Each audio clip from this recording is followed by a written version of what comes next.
పూజలు చేయించాలని ఎవరనుకున్నా గాని అమ్మోరికి కోపం వచ్చి కన్నెర చేస్తోంది. ఇప్పటిదాకా జరిగిన చావులన్నీ ఆ కోపానికి సాక్ష్యాలేనమ్మా.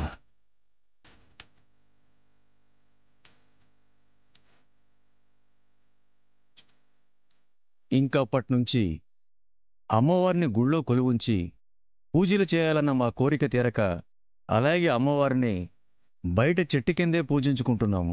ప్రతి ఏడు అమ్మవారికి బోనాన్ని కూడా బయటే సమర్పించుకుని బయటే జాతర చేస్తున్నాము. ఈ ఏడైనా అమ్మవారు కరుణించి ఏ ప్రాణ నష్టమూ లేకుండా గుడి తలుపులు తెరుచుకునేలా చేస్తుందని కళ్ళు కాయలు కాచేలా ఎదురు చూస్తున్నాము.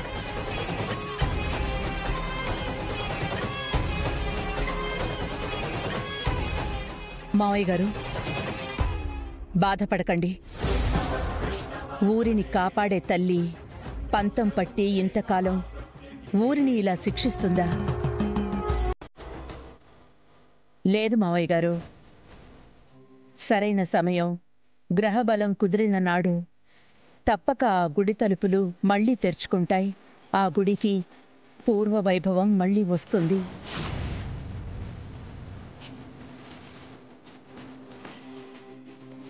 నీ నోటివాక్యే నిజమైతే అంతకన్నా ఈ ఊరికి కావాల్సిందేముందమ్మా? సరే పెద్దయ్య, మేం వెళ్ళొస్తాము. జాతర పనులు కొన్నున్నాయి, అవి చూసుకుని వస్తాము. సరే, మీరు వెళ్ళండి పశుపతి. వస్తాం పెద్దయ్య, పదండ్రా.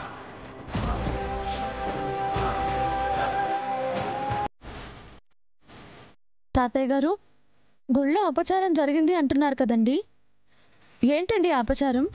మా తాత ముత్తాతల నుంచి వస్తున్న అమ్మవారి నగల్ని ఊళ్ళో కొంతమంది చేరి వాటిని దొంగతనం చేసుకుని పోయారమ్మా. ఆ సంఘటన గుడి పవిత్రతను, ప్రతిష్టను కూడా దెబ్బతీసింది. తర్వాత ఊరి ప్రజలంతా కలిసి ఎన్ని శాంతి హోమాలు చేసినా ప్రయోజనం లేకుండా పోయింది. ఈ జాతర కూడా మేమంతా ఘనంగా జరిపించేది కూడా అమ్మవారు శాంతిస్తుందనే అమ్మా.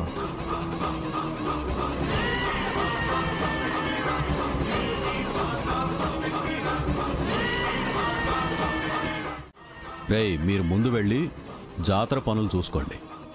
మాకు వేరే పనుంది, చూసుకుని వస్తాం. అలాగేనయ్యా.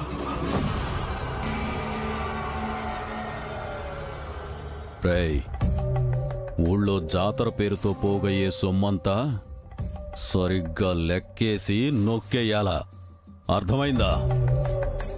ఖర్చు కాస్త చూసి పెట్టండి. మళ్ళీ మనకి చివరికి ఏమీ మిగలకుండా పోతుంది.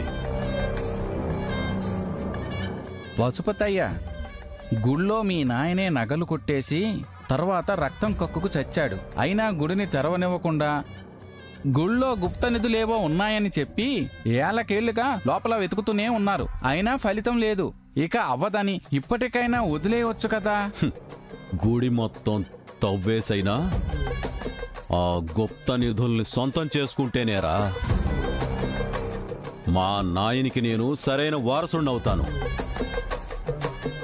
జనాలు గతంలోని ఆ చావులను నమ్మారు. అదే నాకు పెట్టుబడి.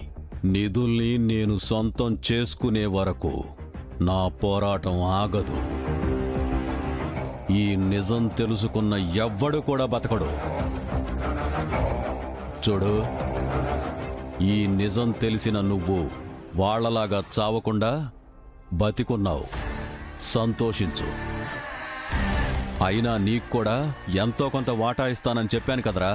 ఇంకొక్కసారి ఈ వెధవ సలహాలిస్తే చంపేస్తాను. చంపి ఆ శవాన్ని కూడా గుడి కోటలోనే వేస్తాను, ఎప్పటిలాగే. అర్థమైందా? తాతయ్య గారు, అలా ఏం కాదులేండి. అయినా అక్కకు అలా అవుతుందని ఎవరైనా అనుకున్నారా? రేపో మాపో అక్కకి నయమైపోయి అంతా బాగైపోతుంది.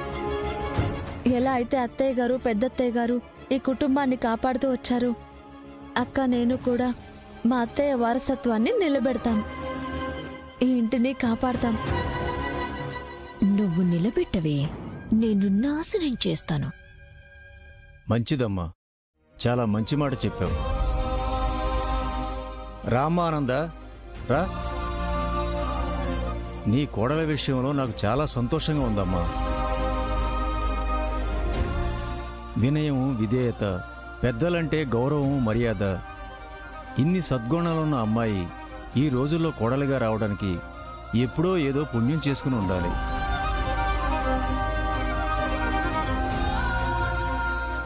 ఈ కోడల విషయంలో మాత్రం నువ్వు చేసిన పుణ్యం ఫలించిందమ్మా. మీరన్న మాట ముమ్మాటికి వాస్తవం మావయ్య. నేనెలాగైతే కోరుకున్నానో అలాంటి అమ్మాయే నాకు కోడలుగా వచ్చింది మావయ్య గారు.